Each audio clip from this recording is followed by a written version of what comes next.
Hello everybody, my name is Luis Garcia, this is the Slate Lab with another movie review, and today we have A Most Violent Year. During the winter of 1981, Abel Morales is prepared to put all in the gamble of his life.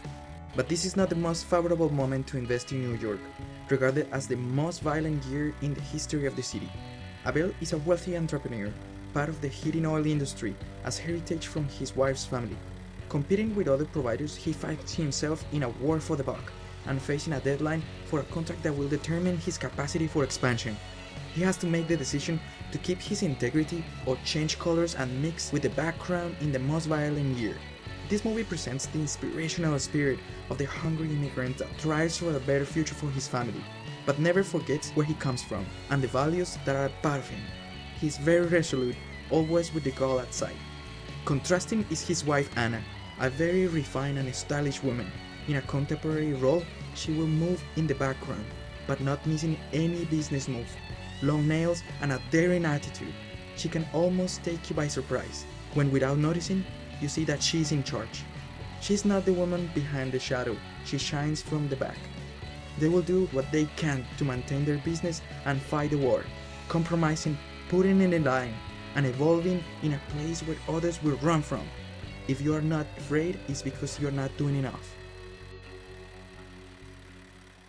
The first thing that I wanted to touch about this film is the use of rhythm during the development of the story, and how this script is different, because it doesn't make any effort to satisfy your need for a constant pacing during the development of the story. Jesse Candor delivers a script that stands out of the crowd by originality. As director, after his work on Margin Call and All Is Lost, where he was in a way overshadowed by the cast, he finally has the opportunity to set a personal tone and put in the screen what he saw as a writer. And Oscar Isaacs playing Abel Morales in his second performance as lead actor after his work on Inside Llewyn Davis, he shows how attention to detail can make a big difference, making adjustments in the accent of the character and the power of every line, painting for you on the screen a leader, a man that inspires others to follow.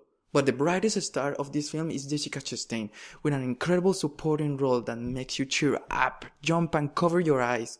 She will make you believe that she's not the woman that waits for her husband with a warm plate. She will never touch a plate, but you will respect her or she will make you do so, because you don't really want her to be involved. Cold and harsh, New York is presented in an original way, letting magnetic Manhattan at the other side of the river. The city is presented as a dangerous place, while the vultures wait in the dark. You are at constant peril, unpredictable and accelerating. Common everywhere that there is the cold feeling of danger, you can find the power of fear. And in this movie, you can see it in every single character. Well, almost all. This movie will make you feel inspired about taking chances and explore what is required to make a step ahead. The need to put all in the line and risk all you have, little or big, but risk it all. Just behind a promise of something better, and not even the promise, but just a dream of it. And yes, for those that are waiting for a gangster movie, you will find one here. But this movie will surprise you. It will make unexpected turns, and different from gangster movies, you will not be able to see the next move. Have you ever felt scared about your next step? And how deep would be the hole if you fell down? This movie has many elements that I can relate to, and maybe to make a review that is not the best approach, but if you have ever tried to succeed against several odds, and sometimes not even yourself thinking that you will make it, then you can understand. I can see the difficulties and feel the desperation. And to add to the reasons why my review cannot be 100% objective is the little participation of Catalina Sandino Moreno. That was one of the reasons I was so happy to make this review. And even with a small part, I'm really happy to see after her surprising Academy Award nomination in 2004 for Maria Full of Grace, my fellow Colombian is getting noticed. My heart are with those that dare to try, just as Abel's. This movie is as much about taking risks, is about defeating adversity, and how persistence can be the foundation of success. In the middle of a business that is tainted by greed and branded by the reputation that regardless of your effort for breaking clean and maintaining your head above the water, it will make you guilty unless you prove otherwise.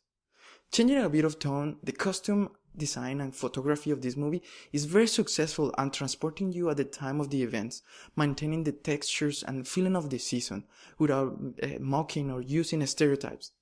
I would like to include, as part of my review, an annotation to an interview by DP30, The Oral History of Hollywood, where you can see a bit of the interaction between director and actor in a collaborative way and the dynamic of personalities in a creative process. Finally, I would like to thank the people from Cinoche.